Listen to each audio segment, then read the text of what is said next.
It's like game time, Ben. Yeah, the Culture Club half hour returns, in which 2 of the 4 members of Culture Club talk for 30 minutes. As usual, it is Jeff Carvalho and myself, Ben Dietz. How are you guys? We haven't had any takers yet from the rest of the gang. It's funny today. I talked to Ruba as well. You know what she said to me? Carry on. Yeah, I mean, carry on. Carry on, wayward sons. Here we are. Anyway, summer's in full swing. We had Memorial Day weekend, Ben. I want to say welcome to summer. Thank you very much. I appreciate it. I broke out my Madras pants yesterday and walked around full golf core. I love it. It was pretty exciting. What's going on in the news? I just wanted to talk about my Madras pants. Keep going. What color Madras are they? Well, I mean, it's a Madras patchwork Madras. It was a pair that was done by the podcast Throwing Fits in collaboration with Beams Plus. Yes, which is probably pound for pound my favorite brand. In Beams Plus. Yeah, Beams Plus, my favorite brand, my favorite pound for pound, my favorite brand. Imagine if Nordstrom or Bloomingdale's had their version of Plus in that sense. You know, I suppose we have had that. Well, I don't know. I mean, we know who to talk to about Nordstrom doing it in any case, so we'll have to give that guy a shout.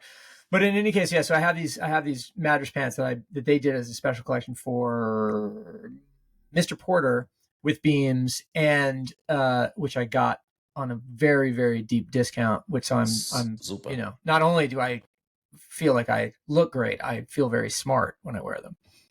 Hey, it's all about saving a little bit here and there. That's cool. I think if I think about Japan a little bit, Beams would be, one of the 2,000 places I'd want to go. But man, I remember the coverage that we used to give those guys on Selectism back in the day. Really? Yeah, I don't know. I think Beams would probably be the first place I'd want to go if I got to Japan, just to sort of understand the lay of the land and then go on from there. But we'll see. Speaking of, it's one of the reason that I bought the pants, if I'm going to go back in my memory bank here a little bit, is to wear them to Cannes Lions.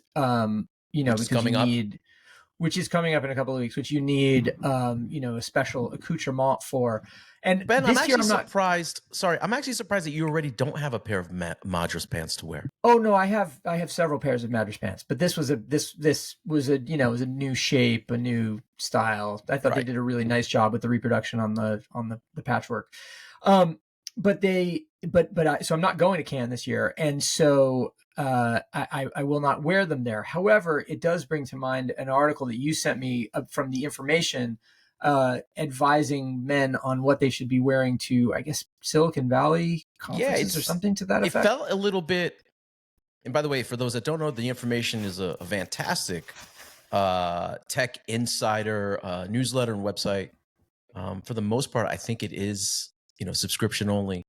And they do a great job. They've had, certainly breaking news across the tech world. And I just found it really interesting that last week, and maybe because it was a weekend or, I don't know, maybe a slow tech day, they started advising men particularly on what to wear in Silicon Valley. And I just found that to be, I don't know. Interesting. Should the techies be giving techies feedback around what they wear? That actually... Well, I mean, so a couple of things, right? One, the Information run by Jessica Lesson, founded by Jessica Lesson, who is, a VC investor, and they have lots of those sorts of people. The thing about VC investors, generally speaking, is that they are the smartest people that you've ever met, obviously, right? So who else would you turn to for advice but VC investors? Clearly. I mean, the hubris is mind blowing. But either way, I think for me, the more interesting vector there is that you get a publication. The Information started out as B2B, and you get it moving into these kind of lifestyle zones in a ways that are emblematic, I think, of all of these kind of subscription driven businesses like. I see what you're saying. Eventually there's other things to be covered.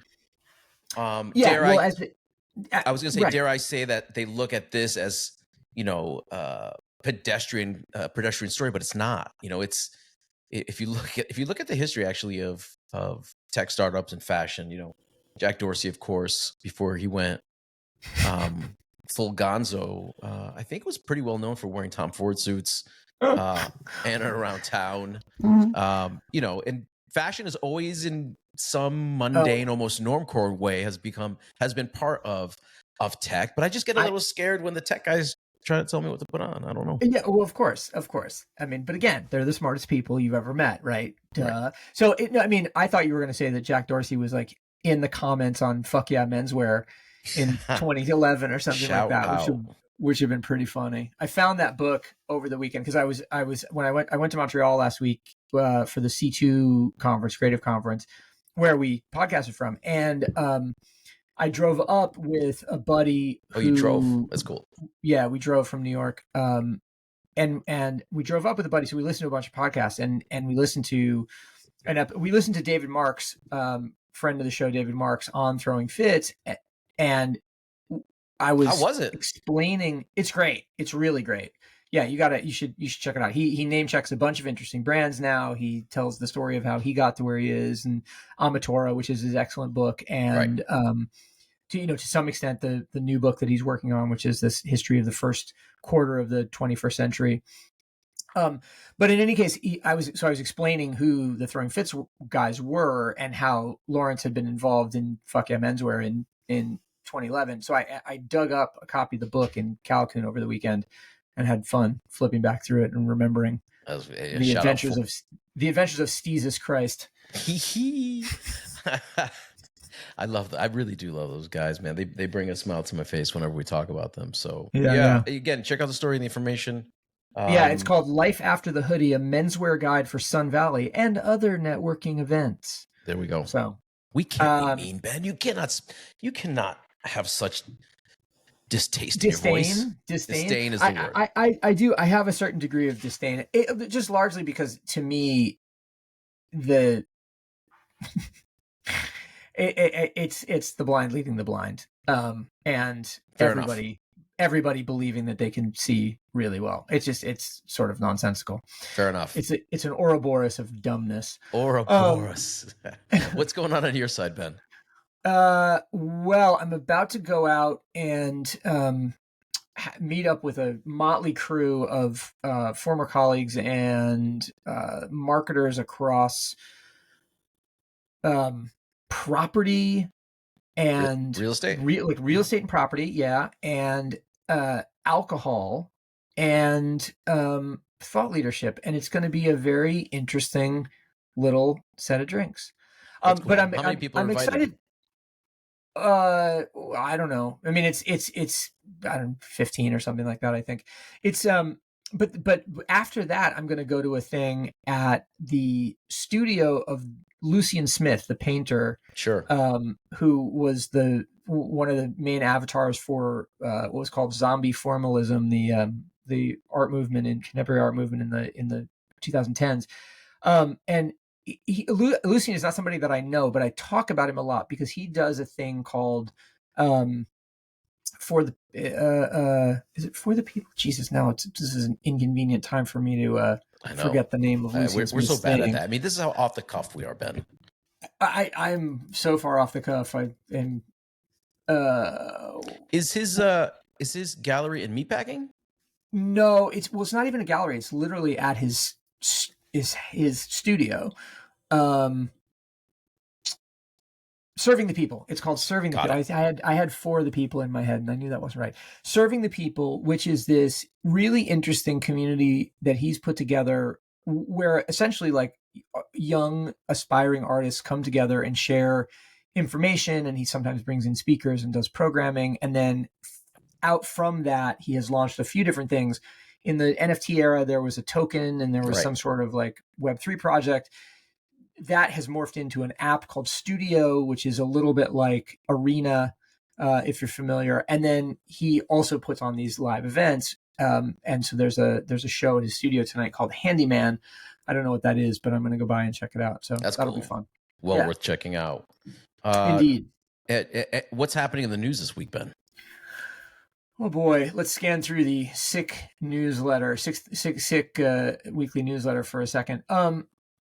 One thing that jumped out at me was this deal that has just been struck by The Atlantic and by Vox to license their content for the OpenAI LLM. And I literally just had a conversation with Sarah Fisher, who's the media and technology reporter at Axios, about this. And I went into it thinking this is going to be something that these organizations do because they have a level of credibility and the ability to sort of publicly indict and change the perception of OpenAI. And so it's in OpenAI's interest to make these deals. And what Sarah pointed out basically was just like, actually, this is a cost benefit analysis by OpenAI on legal costs. Got it. Because unless you have been publishing a print publication for like 100 years, you'll have a hard time beating them on legal grounds. So I just thought that was kind of fascinating. The other thing is, Ben, we should give a little bit of background on exactly what we're talking about here. The idea here is that the LLMs would be able to get knowledge legally through the Vox Media portfolio of content. Am I reading that correctly? Well, yeah. I mean, essentially, it's that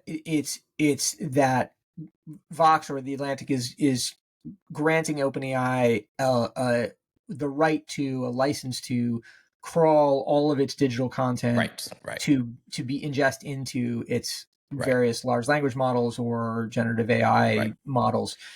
And by the way, other publications, I think the New York Times is actually, if I'm not mistaken, suing one of these LLM models for this very thing. That's right. Well, and beyond that, that's what Sarah's point was, which I thought was interesting, which is essentially like the New York Times has, 140 years more of daily newspaper, which has gone to the U.S. Trademark Office and has been registered as standing trademark. Whereas certainly Vox doesn't have that. I mean, maybe through New York Magazine they might have some, but broadly speaking, these digital media companies don't have a copyrighted record with the U.S. government that they can use as to demonstrate the basis of harm to their business by the copying, and so that's where it ends up being interesting. Yeah, what you can do, and I think some publications that are digital have done this. I feel like Kotke, as an example, who's a graphic designer. You can get an ISBN number, which is essentially a registration number with, I think, the Library of Congress, if I'm not mistaken, or one of the organizations.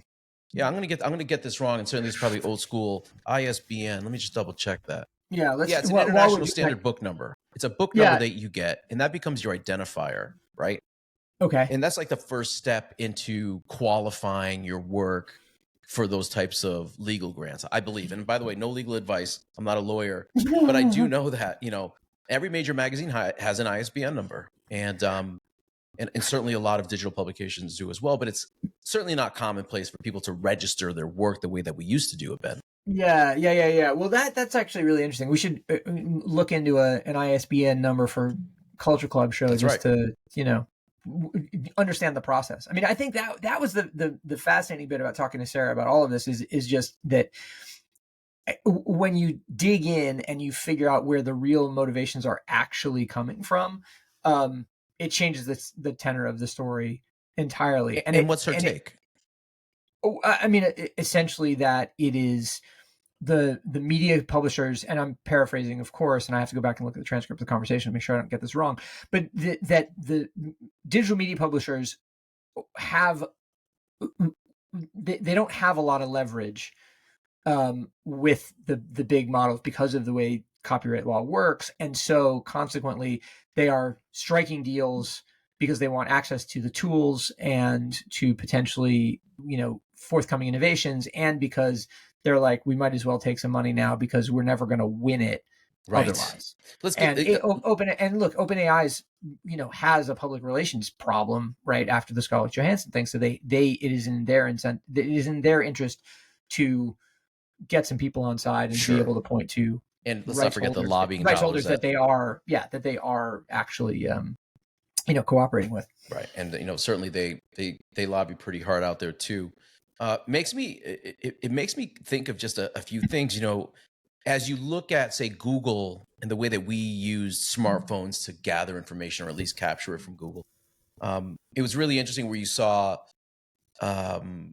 search engines and certainly larger players trying to push through like an amplified version of your content so that they could deliver fast, right? And in the traditional model, the publisher would argue, well, I don't want you to, I would not want you to serve up a full content story on your platform because then I don't register, the impression or the visit, etc. And it has me thinking we more and more live in a world where it's 100%, where it's almost 100% platform based. Well, sorry, let me take it back. It's not 100% platform based. We still go to, specific websites. I'm sure you do, but more than ever, you're really getting your news from some sort of aggregator or on another platform or on another app. As an example, Telegram or WhatsApp, News Scroll. So the power of the publisher, and certainly with the New York Times and certainly Vox, these guys have quite large audiences.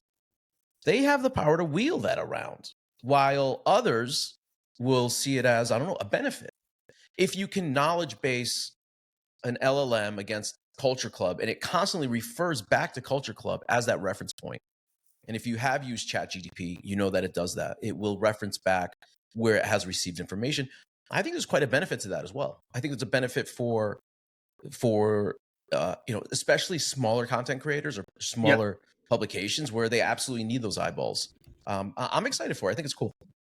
Well, look, the way that this whole ecosystem evolves is going to be fascinating. I said to Sarah, I talked about my,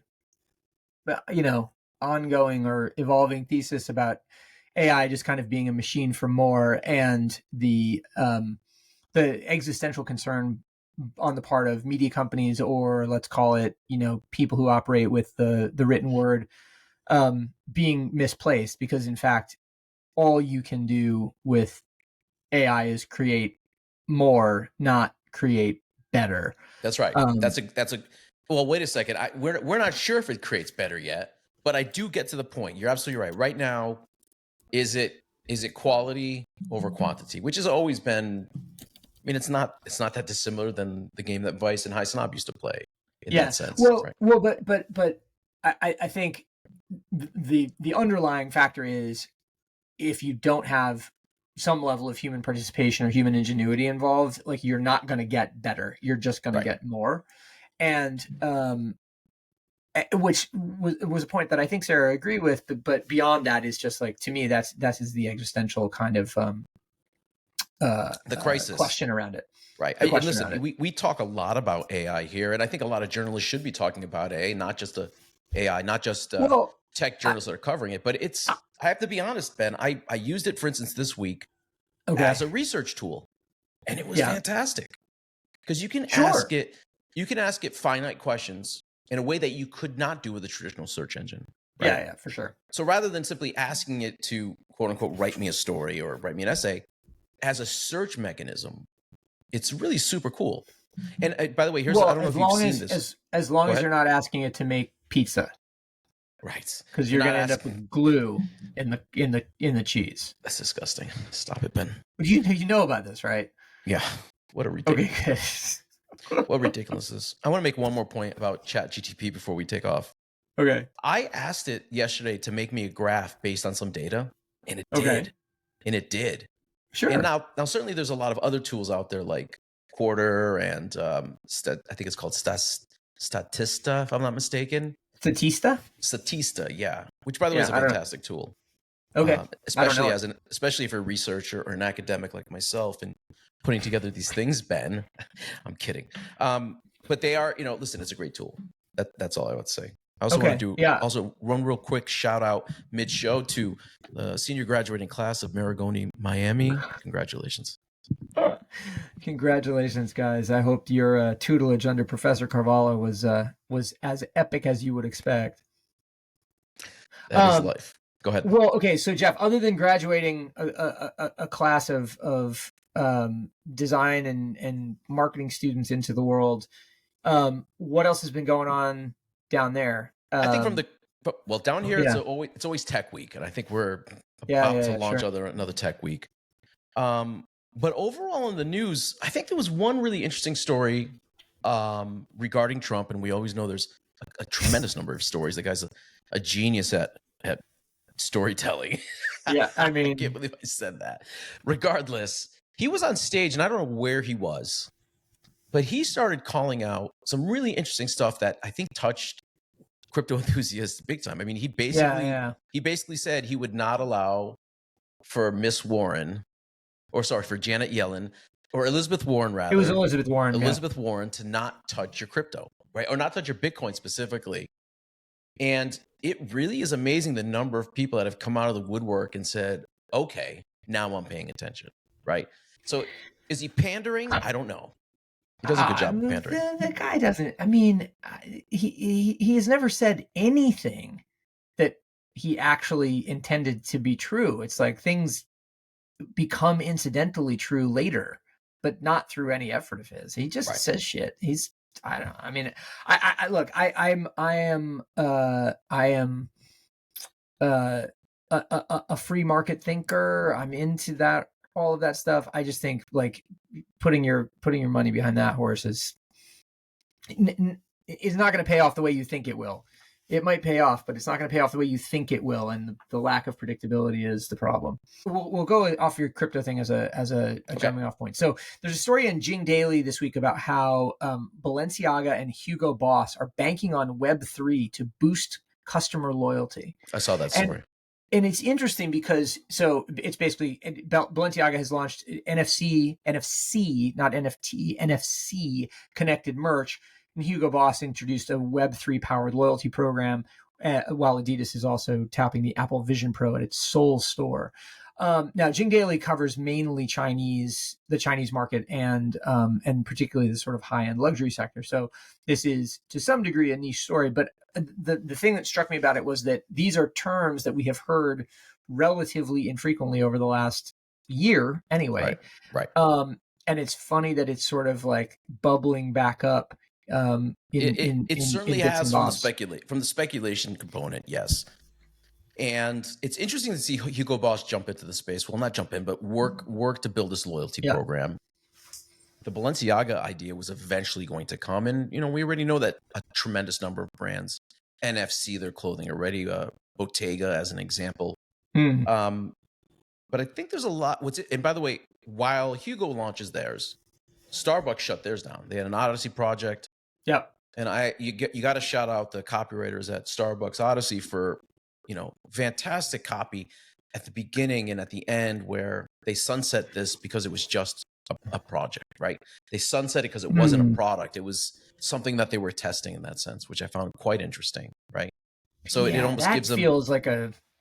That feels like a clever dodge. I mean, especially since people have spent tremendous amounts of money buying Starbucks Odyssey stamp NFTs, which is one of the main currencies not one of the main collectibles in that ecosystem. But regardless, we need to see it, right? At the same time, we need to get these products to not show us Web3. The biggest mistake was, spending too much time talking about the tech and not enough time building it. And for sure. Here at the end of the day, I hope it's going to come around.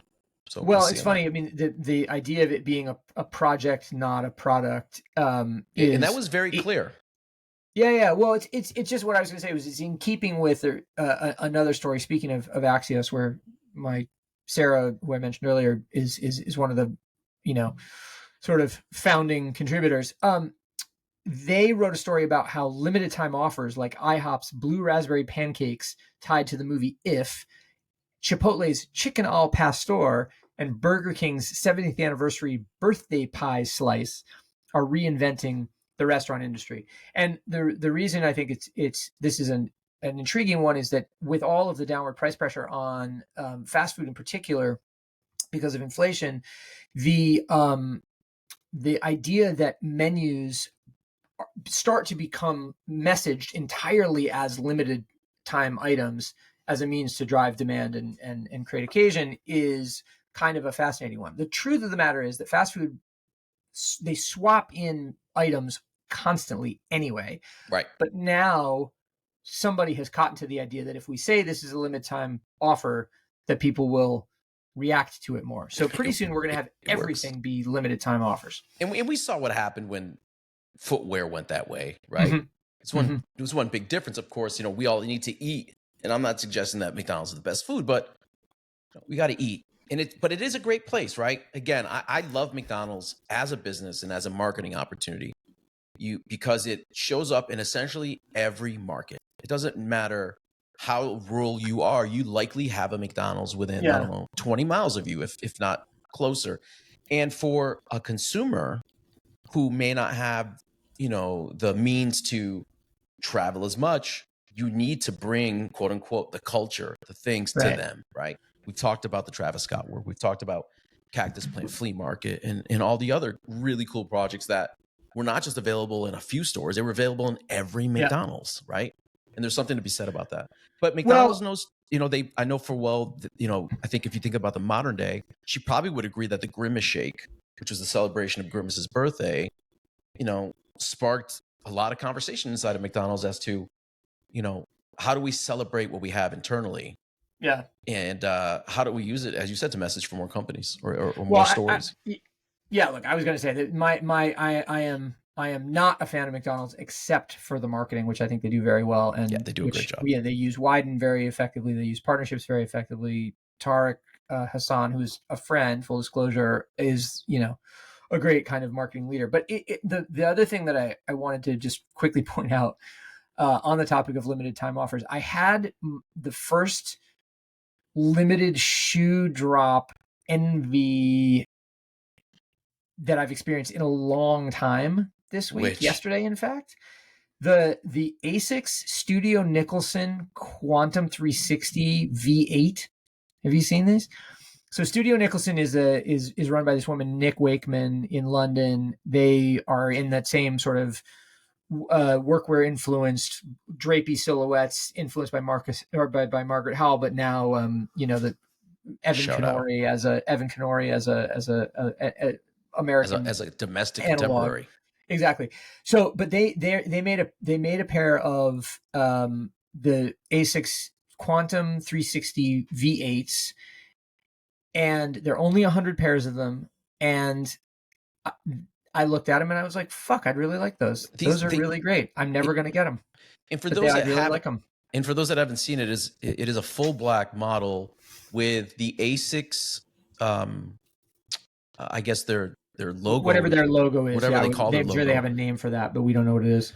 In braided, which I don't think you can do that with a machine, can you? No, they seem to be. It looked to me like that logo is they are leather stripes, and they are sewn on by hand in the way that you would bind a high quality leather bag or something like that. Right. So you bringing it. In fact, there is a close up of it. There is a close up of it where you can see it. The other hit that always brings a smile to my face is the lace end with metal tips and the logo. I think is always a nice touch. Those are called aglets. I knew that. Damn it. I knew that. I did. I promise you. Now that we've revealed our expertise when it comes to shoe parts, Jeff, it probably is time to bring this edition of the Culture Club half hour to a close. Yeah, listen, I had a great time with you today. I'm actually going to head down to into my downtown Miami. There's a creative event happening. Oh, cool. Wednesday tends to be like a night where people do like creative events, like there's tech meetups, VC meetups, and that's what's going on. So you can go down and get some fashion advice. That sounds great. I love that. That's how. Shout out to our VC community. We love you guys, just not as much as you think we do. Ben, you're so mean. Anyway, thanks to everyone for listening. Again, as usual, do us a favor, and if you're not following us, follow us on Spotify or Apple Music. Certainly would love for you to like the show as well. Give us a shout, DM Ben or I, Jeff Carvalho, Deets Nuts. At Deets Nuts. You can find us. And until next week, Ben, have a good week. All right, Jeff. You too. See ya. Thanks.